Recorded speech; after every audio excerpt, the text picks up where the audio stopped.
I would like to welcome you back to another episode of the Princess Diaries podcast. I'm so excited to be here. I am your host, Kaylin, and I'm here with an amazing guest. A phenomenal woman, some may say, but she is the CEO of her own business. She's all about helping women find grace and to feel seen and to feel wanted and welcome. So I'm so happy to be here with you, Christian Jackson. Hey, how are you? I'm good. Thank you, Kris. I'm glad we're here because this was a long time coming. And was. But we made it work. We are here. So I will say when I first got wind of who you were, so I'm a graduate of the South Carolina State University.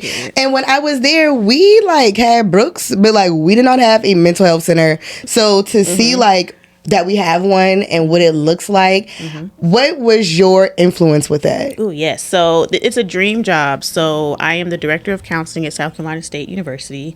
And so I got the job because a friend of a friend of a friend was like, yo, you would kill this position, because I had already built Couch with Christian. Right. So when I got there, it was exciting to know that it really needed a facelift, if you will, in terms of the stigma of mental health on the campus and all that. I've never gone to an HBCU. I really wanted to, though. I really wanted to apply. You can do it now. You got your second chance. That's why I this is my HBCU experience. And so I used everything, my experience as a therapist, a community developer, curriculum development, all the things I've done in the community, just brought it all to state. I love it. And they let me do whatever I want, which is nice. I've proven that I can be trusted, which is cool. So It's the idea was just go up in there and be you. And I was on the yard at the plots looking for my sorors, just trying to figure out how can I engage with the students, let you see my face. And so I think I've done enough of that to where the students and the administration and alumni, they trust me. And we're just going up. So Absolutely. I love it. It's a good time. And I will say it's great to see just someone who just takes so much love and care for the university. So I love that. But getting to know you, so let's jump back into what you do. So Couch with Christian, you are a therapist. I am. And like I said, from your site, and I'll let you tell your story, but how did you get to where you are now? Yes, so I am a licensed professional counselor supervisor, which means not only in South Carolina do I do the full scope of practice, which is treat, do therapy, and I can diagnose. Oh, wow. And so I also help other people who have their dreams to be fully licensed like me. I'm ushering people in per the state. I can help you get your license with your hours and stuff like that. That's That's where the supervision comes in. So I have supervisees to train and mentor them up, and I love that. That's just something I've always been, as a giver. I like to have a good time. So when you learn with me, whether you're my client or a mentor or an official supervisee with the state to get your license, a lot of it is really just me taking you somewhere because I've been there. I tell my clients, I can't take you nowhere I've never been.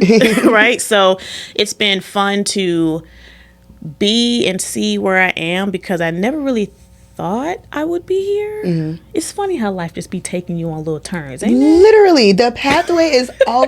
You must have been on tapping my phone yesterday. Yes, you had a conversation in the group chat. Literally, and it was just it was one of those, I don't want to say midlife crisis, but midlife crisis. It's just am I supposed to be in me? Because I always tell people, it's when you are submitting these job applications, I don't know what's going on now. I don't know if it's just me, but it's I feel like I'm submitting these job applications, and I always get the, you were great, but we went with another candidate. And it's you get enough of those as to where it starts to play on your mental, am I good enough to be in this industry? Do I deserve this job? So it's just one of those things where it's imposter syndrome starting to show up, and have you having me question am I supposed to be doing this? So that is, yeah, which is why when I got the job application, it's I knew I could do this at South Carolina State, which I have to say my views do not necessarily reflect that of South Carolina State University.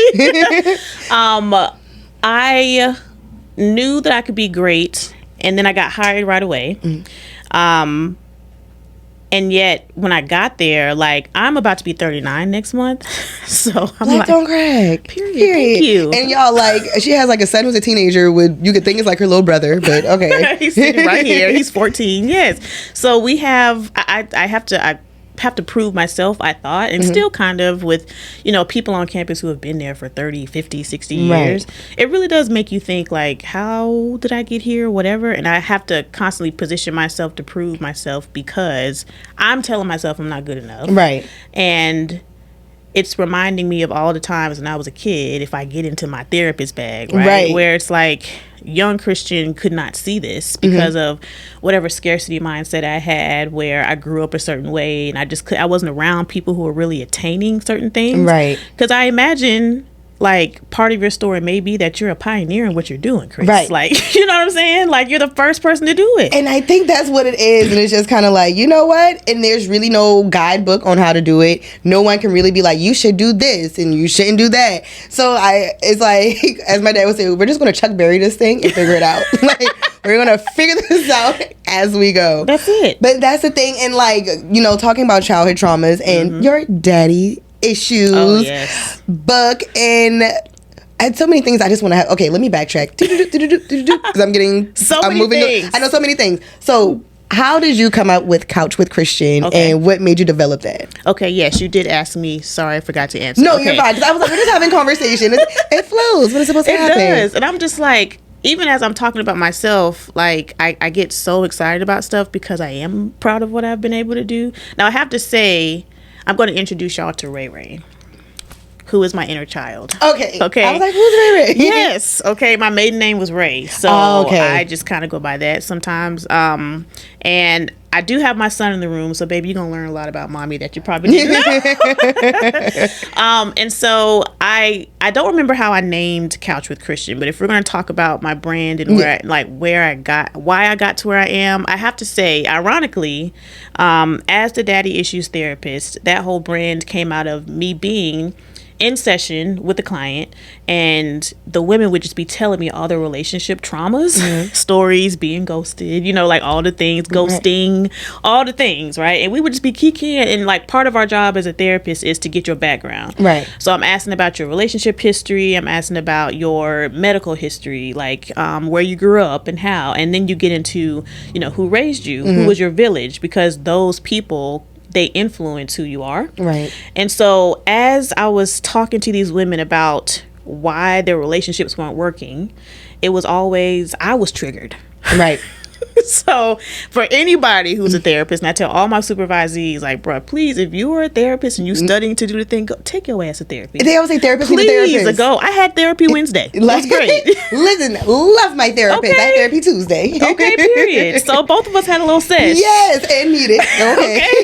Because it's so important. Like, you never know what's going to come up. And you don't. You were in an industry where you were like I watch you, and 29,000 people are watching you. I saw your follower count. Like, it's a lot, right? To even like everyone has an opinion. Yeah, everybody has an opinion. Everything. And I was having opinions about myself in session. I'm like, I can't take over this session with old girl and be like, oh, me too, because my daddy was this. Right. So I had to start going to therapy.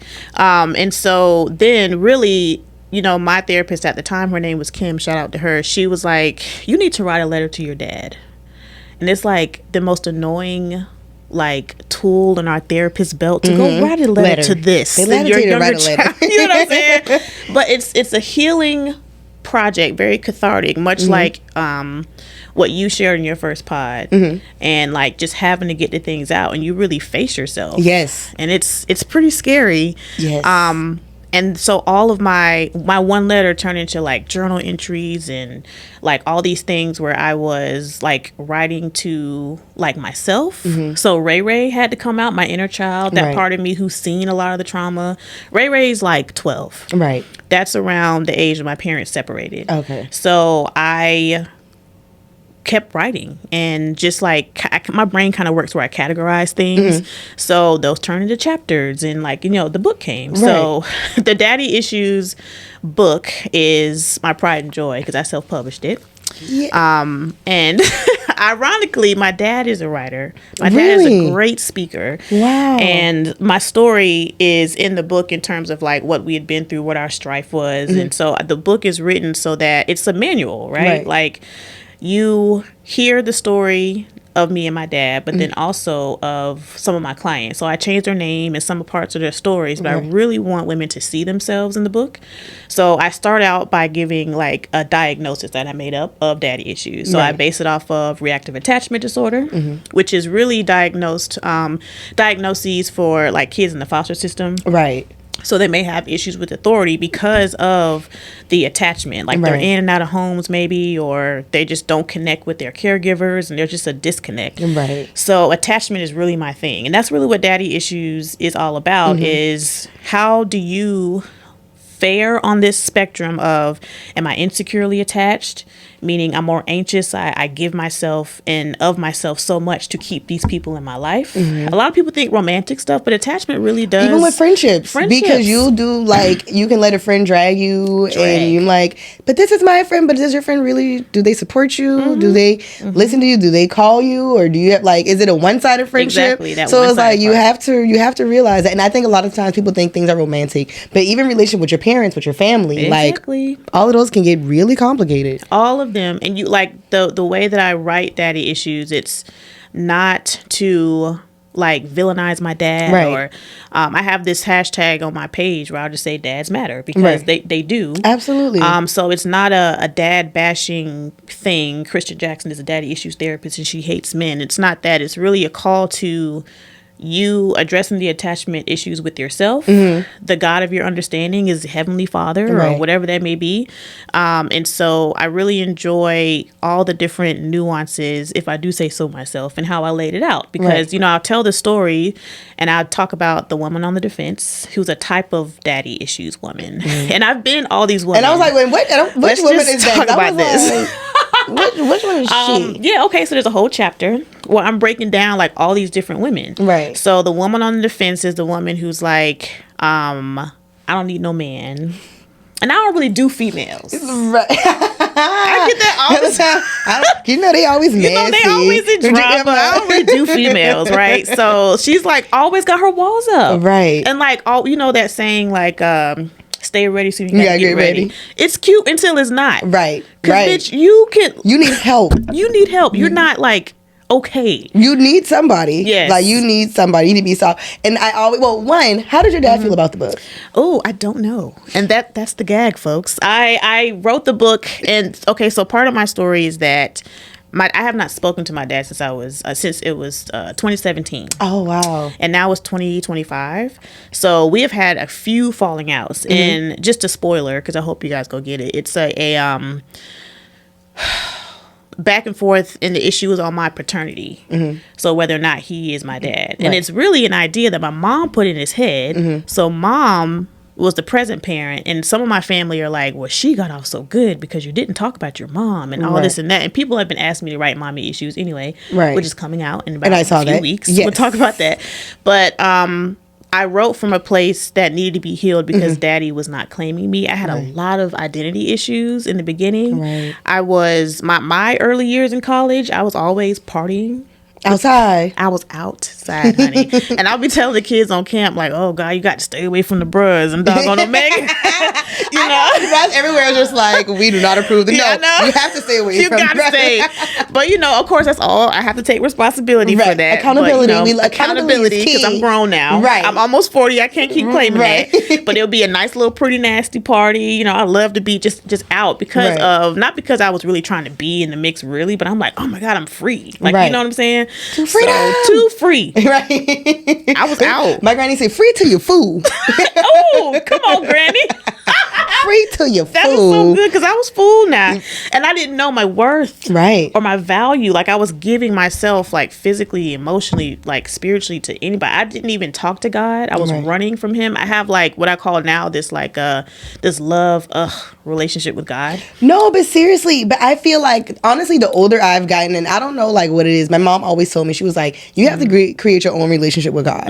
Like, she was like, I can pray for you, everybody can pray for you, but until you know how to talk to God yourself, like, you have to do that. You have to create that open contact. And I feel like the older, I don't know, if I feel like the older I've gotten, like, and just when life just lifing, that's the only person that you can call on, talk to, like, just everything. So I feel like life is going to strengthen your relationship with God, or your higher power, whatever you choose. But, like, it's going to happen by default. Now, if you're fighting it, then that's just a whole nother. That's a trauma response.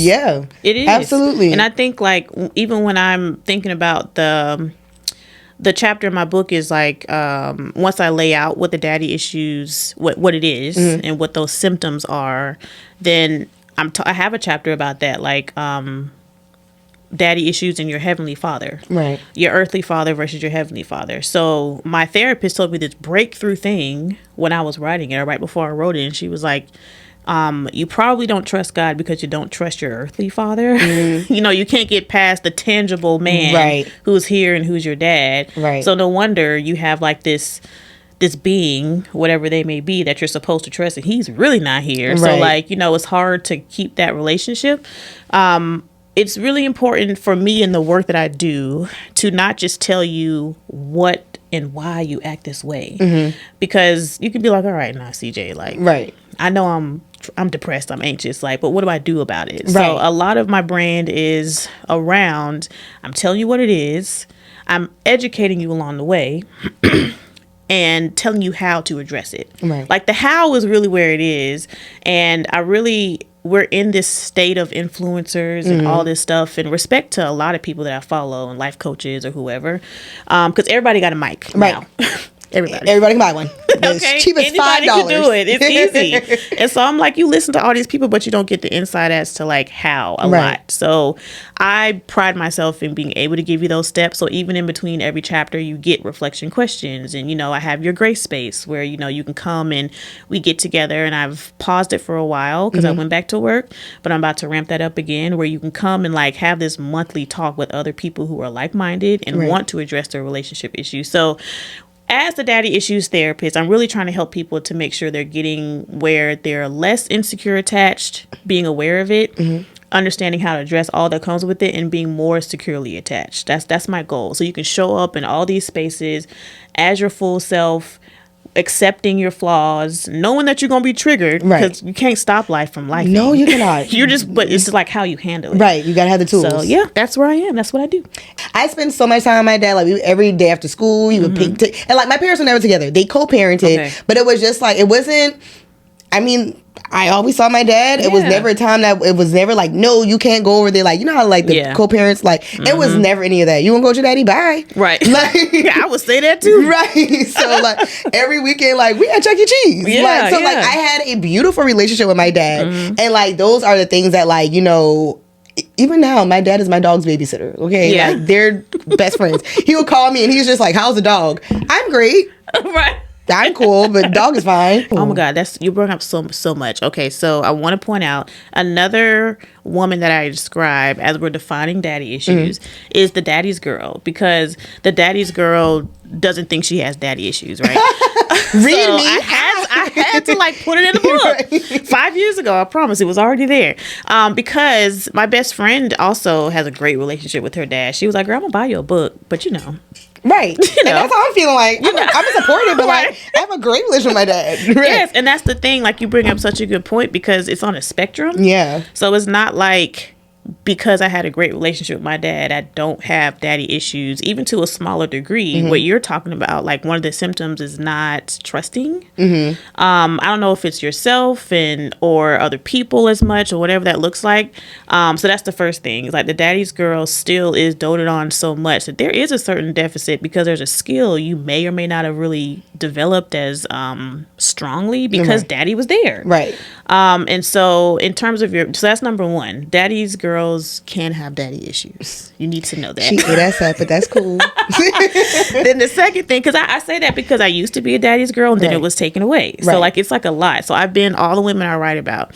A lot of the times when I'm like in my private practice, I would treat a lot of terminally degreed women. You got your PhDs, you're a CEO, you're a boss, but you can't make relationships work. Right. And when they come and I'm like doing an assessment, then they're just like, well, I'm not really sleeping or eating, but I'll do that when I get to that. Like, it's not a big deal.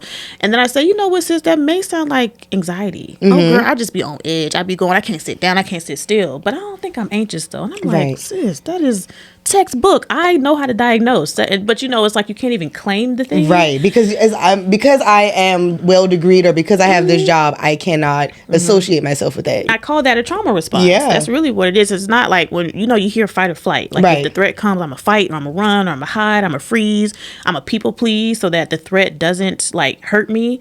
Those trauma responses, I was just talking to somebody yesterday. I had to tell this funny story.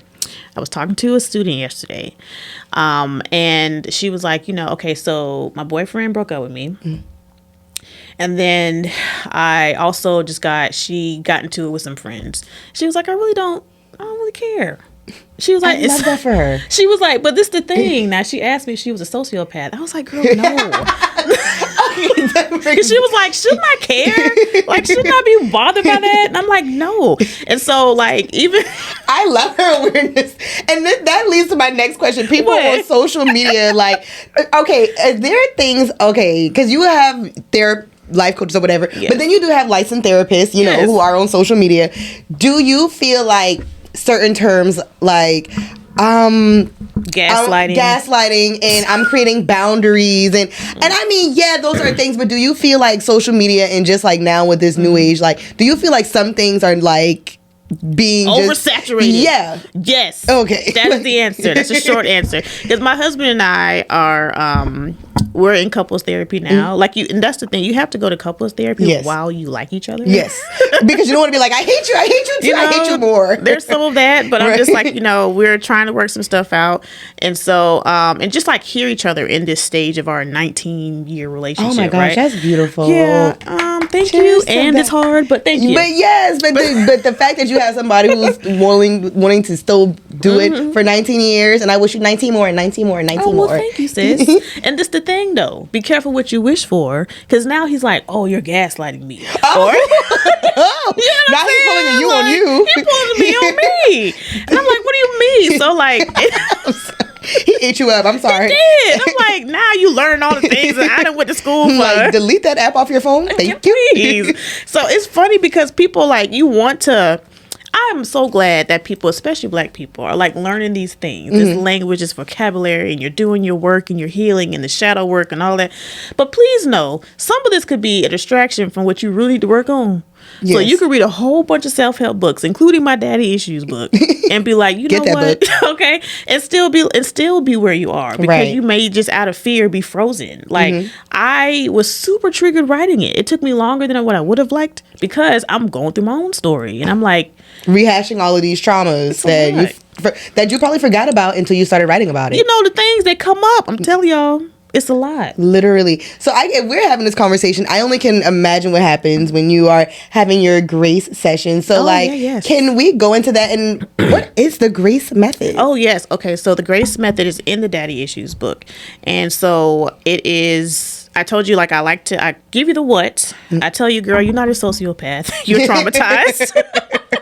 Not a sociopath. You're not a psychopath. You're traumatized. It's your trauma response. This is what's going on. And then I got to tell you the how. So grace is what really saved my life. Like, just like you said, you kind of return to God when like it's like an innate thing. Because, I grew up in the church. Right.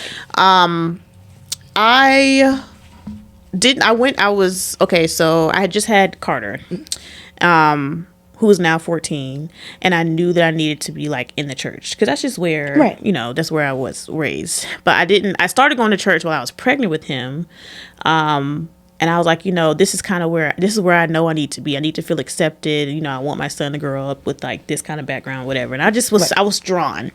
And so I remember thinking, like, when I first got back to church and I moved home to Columbia, the women's Bible study I joined, they were in the middle of this like grace series. So for the first time as an adult, I was 25. So I understood what grace was. Like, you hear the word, what is that song? Amazing Grace. Like, you know the things. But like, we were studying and breaking down what grace is. Right. And it's like the freely given, undeserved, unmerited love and favor of God. And I was like, so I could just be me and like, God's gonna love me. Do you know what I did when I was out here with the bird? Like, do you know? Do you know me before I got here? Do you know? And so it was weird, because that concept for me, my daddy issues, my trauma response, my anxious attachment says love is transactional. So even if you give me a compliment before, I'd be like, oh, well, I really like your earrings too. Right. Because I felt like I have to give you something. Right, in return. Because you were so nice to give me a compliment. So that was something I worked on for a long time. So when I understood that I can just be, and then God would love me, I was like, oh. So like, I really like hung on to that. That got me through a lot of the guilt and shame that the church gives you for being an unwed mom. Right. Like, all that. So I love a good acronym. So don't we all? So, it fits really nice on a t-shirt. It is easy. We love our merch. We love, right? Which I'm trying to work on.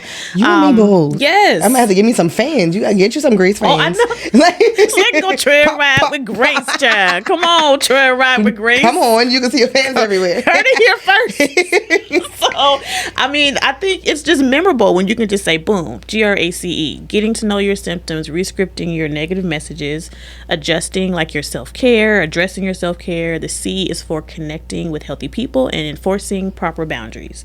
Ooh. So if you were going to live with grace and enact the grace method and address your daddy and mommy issues, aka just your attachment issues, I'm calling the parent trap, then you ground yourself first. That's the G. So like, it's not a linear process, and on my page and on my content I tell you how to use the grace method. So I mean, if you're someone who has already been kind of listening to your gurus on the internet, right?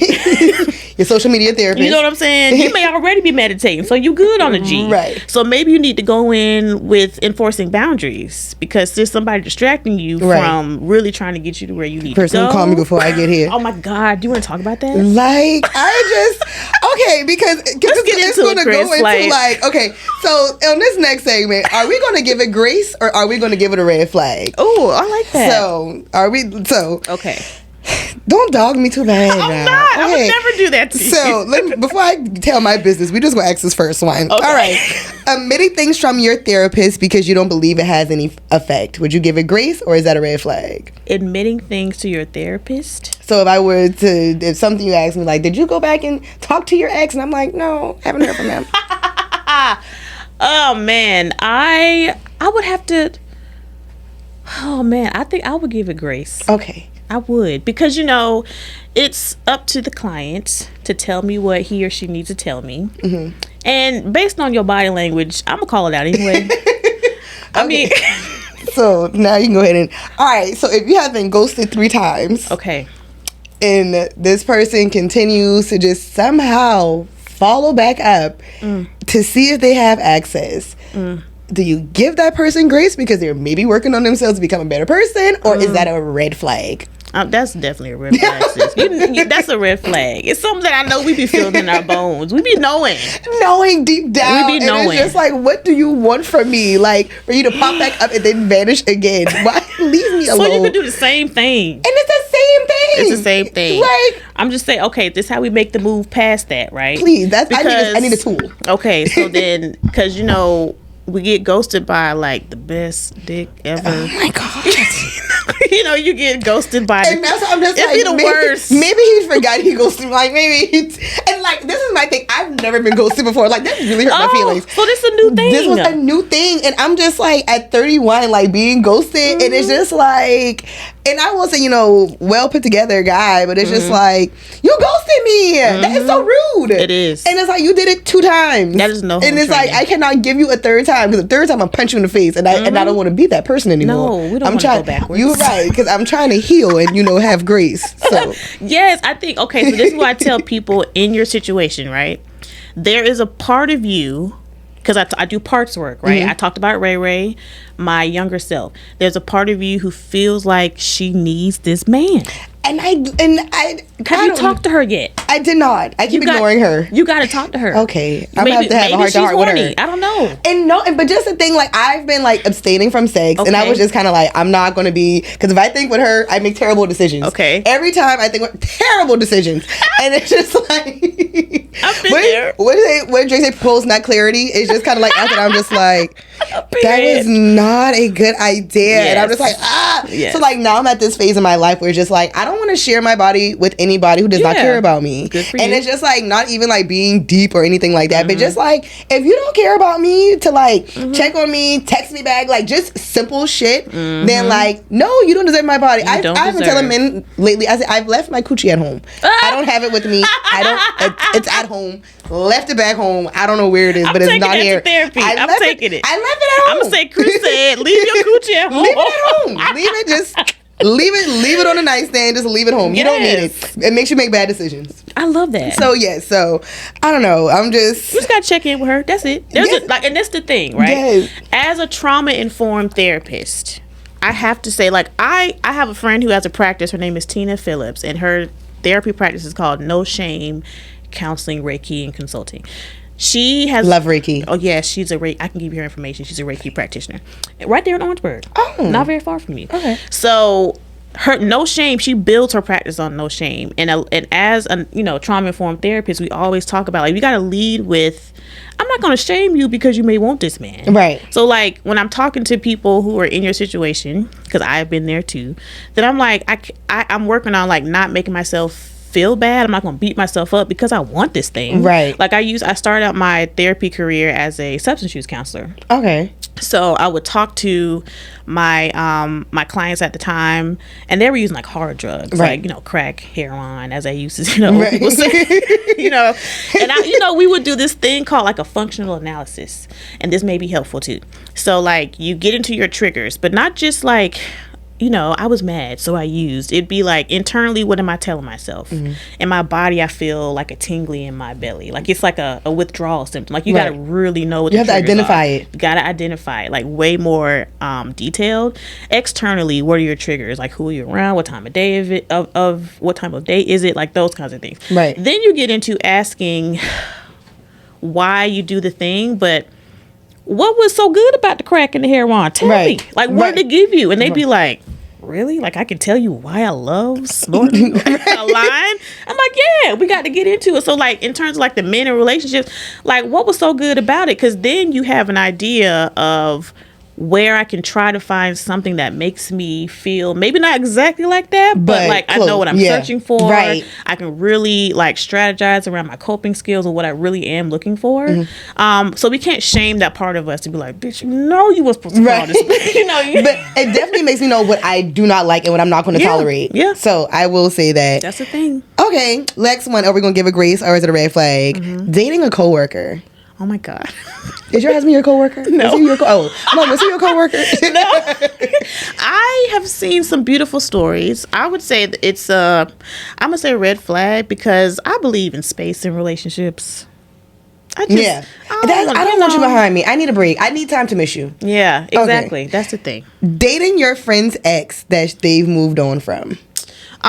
Red flag. And I'm gonna say and the only reason I'm gonna say this is not to shame people who do this. Anyone I'm giving a red flag for is no shame. It's just, I would just take a second thought, because you have to still be friends with that person. Mm-hmm.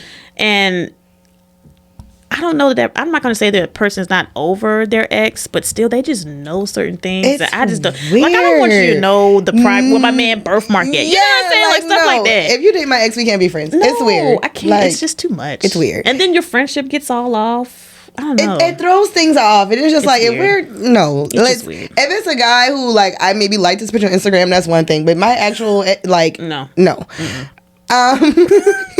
Dating a man who will only go 50-50.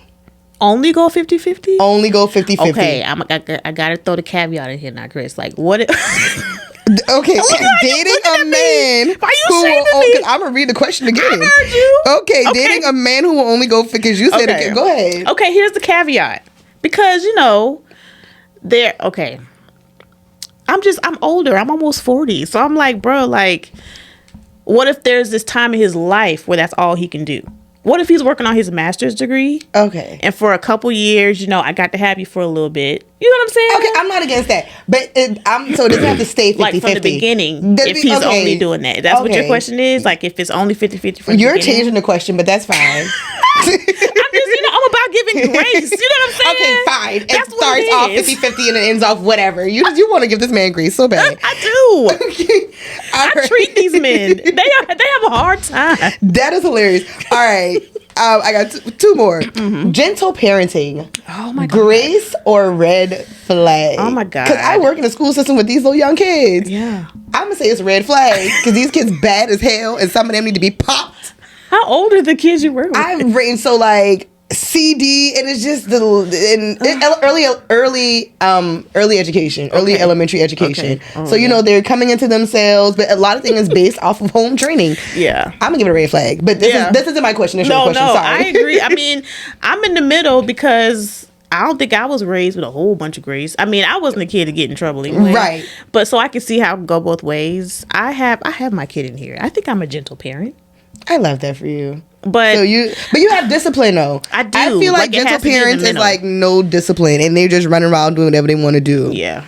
For that, like no foundation or parameters, I'm gonna give that a red flag. Like you can't be a gentle parent all times. All right, my last one. Is this a grace or a red flag? Keeping in touch with an ex's family. What if you have a baby? Okay, you know what? I'm tired of you. Okay, fair. If you have a kid, fair. Okay. If you do not have a kid, if you don't like have people a who kid. try to co-parent a dog. Oh no, that's a red flag. Okay, because that's the back door. You know what I'm saying? See? To get in. I get it, Kris. Okay, I'm sorry. I'm gonna stop trying to change your question. Throw another caveat. I'm like, hey, now enough of that. I want to take over your game. So clearly she's giving grace. Everybody, you get grace. Everybody get grace. Everybody but we grace. love that. But Yes. I appreciate you so much, and all of your your grace affirmations and everything. Ooh. Before we close out, what can we expect from your mommy issues book? Oh, because you know, and I will say, it was a trend on TikTok. I forgot what it was called, but it was a lot of girls who were just like, it was so many girls who was so disheartening, but they did not have good relationships with their mom. Oh my God, yeah. And it's crazy because me and my mom, we're like best friends. I call my mom at minimum 5 times a day. Period. And like, we just have a beautiful relationship. And like, when I saw like all these different TikToks of like girls who just like, and it's like their mom, like mom calling him a bitch. And I'm just like, what is going? I see that a lot. Oh my God. So like, tell me about what we can expect from mommy issues. So I am really grateful to have a good relationship with my mom. And truth be told, I grew up with her. Like I consider her for a lot of my life like a big sister. My mom is only 20 years older than me. Oh, so like she had my brother and me. When they were like 19 and 20, and so it's hard to see her as mom. And you know, she was like on Friday, hey Miss Parker, so come on, fine mama. She's fine. Yes. I will never age.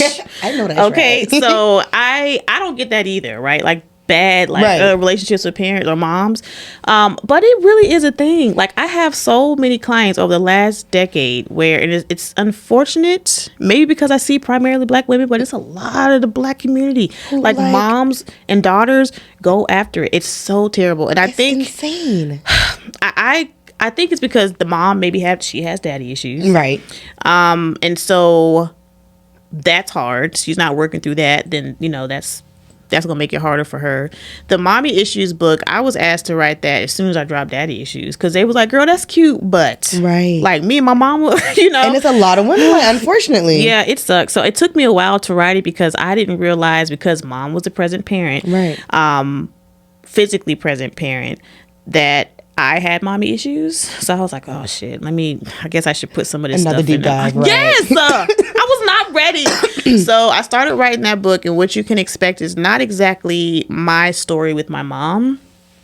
It is more so what you are experiencing as someone who probably does have a lot of self-doubt, difficult relationships with men, not trusting yourself, a lot of overachieving, a lot of people pleasing. I'm getting more into those things I see a lot, because as Black women especially, our moms are teaching us, you got to be better than the next one. You got to wear this cape. If you're not going to do it, nobody else will. So we're getting into more of those themes and breaking down where they come from as it relates to how you saw your mom do it, did not see your mom do it, because on the other side of the spectrum, she wasn't shit, so I'm going to do it because she wasn't. So now I'm doing it in spite of, to show her, or to what prove it felt to her. like. Exactly. So mommy issues is, again, I'm always going to give you the how. We're talking about the grace method in there, how you can apply it to mommy issues, and then other separate reflection questions. Mommy issues you have to address differently. So they're just themes. It's a different conversation. I think it's a harder conversation. Yeah. It's harder, I think, than daddy issues, because whether you have a relationship with your mom that's healthy or not, like, she is the one who carried you. It's a totally different relationship. It's different. Like, and then when, like, people who say, I didn't have a dad, I don't have daddy issues, I didn't have a mom, whatever it is, your mom still, like, physically carried you. Like, that's supposed to be a certain bond. A super close bond, a super high, like, connection. And when you don't have it, it's weird. And as women, like, we have all these things, like oxytocin levels go down. That's the hugging hormone, right? Yeah. So like we're supposed to have that, but then you have people who have postpartum. Right. Oxytocin levels are down. So like how can we see mom as a human, Right, without the cape. without like the cape, a human who had a kid. Do you know your mom before she was a mom? I have a really good friend, Jessica Van of Envision Counseling, and she is really, really great at this trash parenting thing, trash mom. Like it's an amazing platform and brand and everything she's building, because she's giving us as moms permission to say, hey, parenting sucks. I don't really like my kid today. Right. Like they're a little jerk today. they're being a freaking jerk today. And they don't know all the things I'm doing in the background, doing things, but they expect mom to love. And show up all the time And as mom. always show up. And I'll never forget, like, when I got older, and it's just like, I don't know, it's a certain point when you get older and you realize that, like, my parents were like humans before I was even before I was born. Like they were actually just people, just existing and just figuring out their own lives. And now a kid is added to the picture, and they're just still trying to do the best they can. Just still trying, literally still trying. Yes. And so I'm looking forward to it. So when will it be available, and where can they purchase that and Daddy Issues? Yes, so you can go to my website, couchwithchristian.com, and that's going to have everything. It's a one-stop shop. It has a shop page. I am actually revamping. It'll be relaunched by the end of the month here in April. Fabulous. And the book will be ready. So I'm hoping to get pre-sales up, because we're finalizing the fillable book. So it's an ebook, the Mommy Issues book. And so you can like journal in the actual document so that you can take it with you. So we're going to try something new. I'm piloting that so that we can see how that content works. And of course, I get hired to speak a lot. So I am available for that. And I do workshops, and Your Grace Space is something that I've done for some women just who had birthday parties and they just want like a professional to come in. Like, can you do a homegirl workshop and let's talk about friendship, or let's talk about relationships and love and stuff. So that's where those conversations come from. Like the content I make is for you, by you, because you've asked for it, and, somehow, and I'm just going to try to give it to you. So yes, Instagram's there. And speaking of content, what's the Instagram name and all that good stuff? Thank you. It's at Couch with Christian. And I'm on Threads at the same name, at Couch with Christian. Love Threads. I'm trying it, Yeah, it's cool. New. It's cool. I feel like right now it's a positive community, so I'm here for it. Yes, right. Right now it's no mess. Right. It hasn't become X yet. But what do you want to leave us with? I enjoyed this conversation so much. Too. Like, it was just really, really good conversation. But what do you want to leave us with? I want to leave everyone with just the notion that you are stronger than what you think you are. Because even outside of just everything we've been able to kind of talk about in this short time, there are lots of things I didn't think that I could do physically, mentally, emotionally, and spiritually. And when I've been able to do that, it reinforced and called out something that was always there. I had my own therapy session with a friend who did something called brain spotting with me a couple of years ago. It's a different kind of treatment. You guys can go Google it. But it really kind of calls out your trauma and like how to address it in like a biophysical kind of way. And what came out of that session for me was everything you need, you already have. Yeah. Somehow we go through so much trauma and so much just crap that we just forget that I can actually do this thing, and it's so fulfilling. So we have to shed the fear that is been learned, because we're only born with two fears. That is fear of falling and fear of loud noises, which means everything else is learned. That is so cool. So I never knew that. Forget everything else, Kris. What you were doing in your relaunch and your rebrand, it is beautiful. You have come through a lot, and I've watched you. Listen, you don't know how much I needed to hear that. Like, cut the camera before I cry. No, yes, it's gonna be amazing. You have everything you need. Giving yourself grace, and you keep pushing. And I'm watching you do the things, and all the things are flooding in. And as someone who is, I guess, about a decade older than you, like, it's very inspiring. So I think you need to know that. I really appreciate that. You're welcome, honey. Thank you. Well, this was another episode of Princess Diaries podcast. We are closing this chapter, but stay tuned for another episode.